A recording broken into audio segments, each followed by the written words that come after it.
السلام علیکم viewers, welcome to my channel.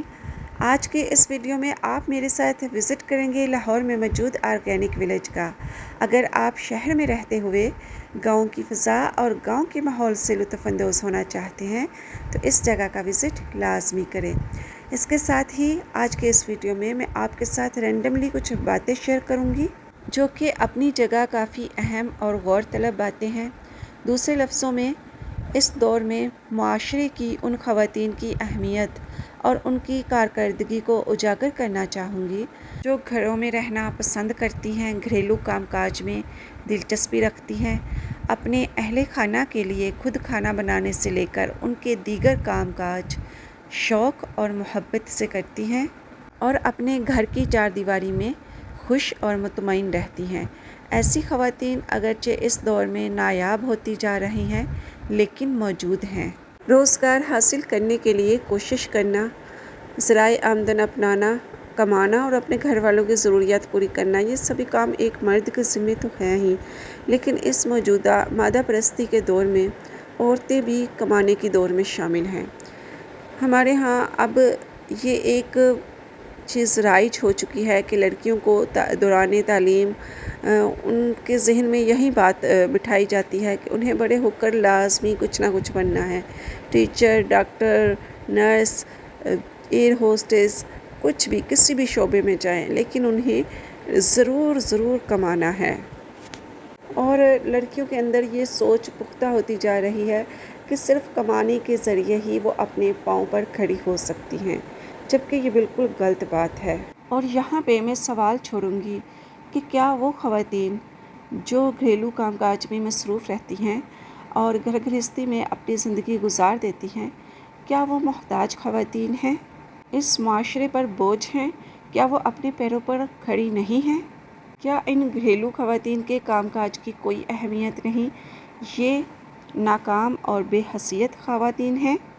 کیا اس معاشرے میں ان گھریلو خواتین کی کارکردگی کوئی معنی نہیں رکھتی؟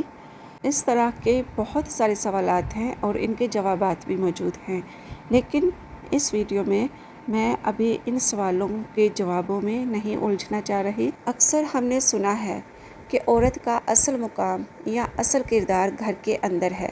فطری طور پر بھی دیکھا جائے تو عورت گھر کی چار دیواری میں رہتے ہوئے اپنی ذمہ داریاں نبھاتی ہوئی خوش اور مطمئن رہتی ہے، اور حقیقی بھلائی عافیت اسی میں ہے۔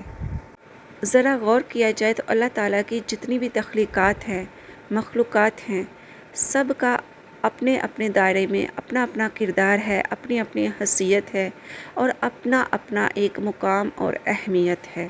مثال کے طور پر جو کام گائے اور بیل کا ہے، جیسے ان کا دودھ استعمال کیا جاتا ہے، انہیں کھیتی باڑی میں بھی استعمال کیا جاتا رہا ہے، اس طرح ان کا گوشت کھایا جاتا ہے، یہ کام چیتے یا شیر سے نہیں لیا جا سکتا۔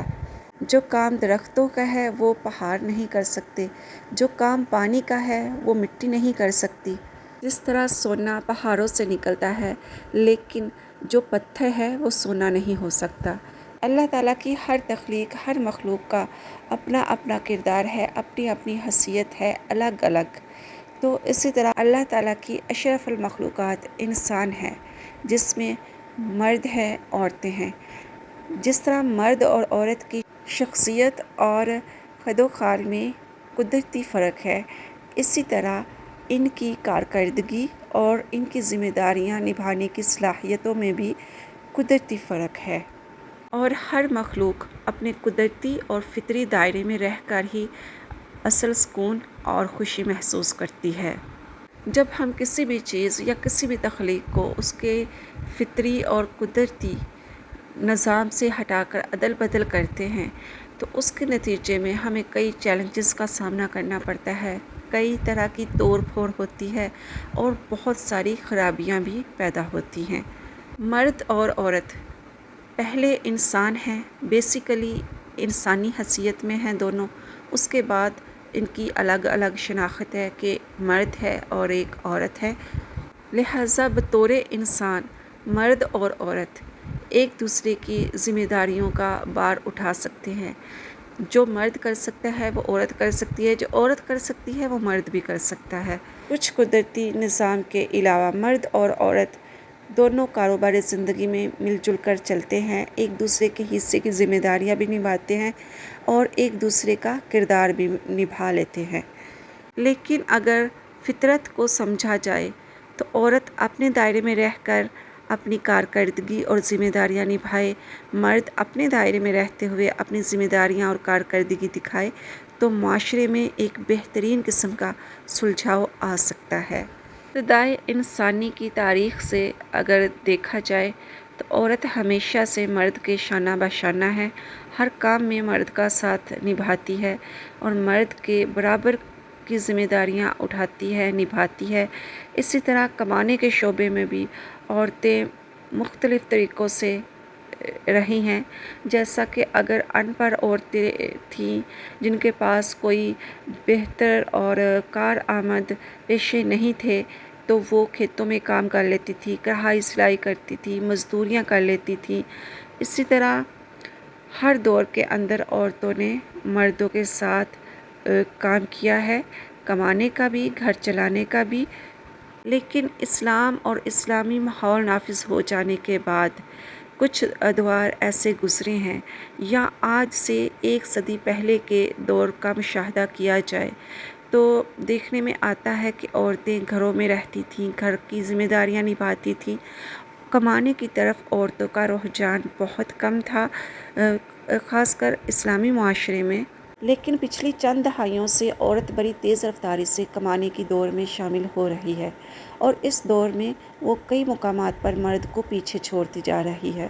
یہاں تک کہ کمانے کی حرص میں عورت جائز اور ناجائز حدود کو بھی پار کر رہی ہے۔ اس بات کو یہیں پہ روک کے ذرا ہم بات کرتے ہیں اس دور کی جب ہمارے اطراف میں بہت زیادہ ہوٹلز، ریسٹورانٹس وغیرہ نہیں ہوتے تھے، بلکہ ایسے مسافروں کے لیے جو لمبی طویل مسافت میں ہوتے تھے، کہیں کہیں رستوں میں سرائے ہوتی تھی جہاں چھوٹے چھوٹے ہوٹلز بنے ہوتے تھے اور وہ صرف مسافروں کے لیے ہوتے تھے کہ مسافر بھوک کی حالت میں وہاں سے کھانا لیں اور خرید کر کھا لیں۔ بازاروں میں مٹھائی کی دکانوں کے علاوہ اکا دکا ہی کوئی ڈھابا سٹائل چھوٹے موٹے ہوٹلز ہوتے تھے جن کو شریف النفس اور معتبر لوگ زیادہ پسند نہیں کرتے تھے۔ ایسے دور کے لوگوں میں گھروں میں کھانا بنانے اور کھانے کا رواج عام تھا۔ خواتین بڑی محبت سے، خلوص سے اور محنت سے گھروں میں کھانا تیار کرتی تھیں، چاہے وہ 3 وقت پکائیں یا 2 وقت، لیکن گھر کے اندر ہی کھانا تیار کیا جاتا تھا اور وہ کھانے بہت ہی بابرکت، سادہ لیکن صحت مندانہ ہوتے تھے۔ لیکن جیسے جیسے نوع انسانی نے مصنوعی ترقی کی منازل طے کی، ہمارے معاشرے میں بہت تیزی سے کچھ تبدیلیاں آئیں۔ اب آپ کچھ خریداری کرنے کے لیے گھر سے باہر نکلیں، کسی چھوٹے سے بازار میں داخل ہوں، آپ کو اپنی مطلوبہ اشیاء کی خریداری کے لیے اتنی شاپس نہیں ملیں گی جتنے کہ آپ کو ڈھابا سٹائل ہوٹلز اور ریسٹورانٹس اپنے اطراف میں نظر آئیں گے۔